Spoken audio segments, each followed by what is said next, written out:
Installed these driving lights and side lighting the other day with the help of Simon and Matt from Locking Your Hubs. Check out their YouTube channel. It runs through this rather interesting trigger unit that is a wireless unit that runs off a little controller like this, or from your app on your phone. Also, at the same time of installing, I'll put on a couple of side working lights that come in handy for camping and things like that. These also operate off this little remote. That's simple.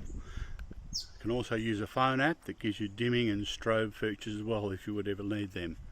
Thank you Simon and Matt once again for a fabulous installation. Check out the video coming up shortly on YouTube channel for the installation of my roof racks on the ranges that the guys also did at the same time.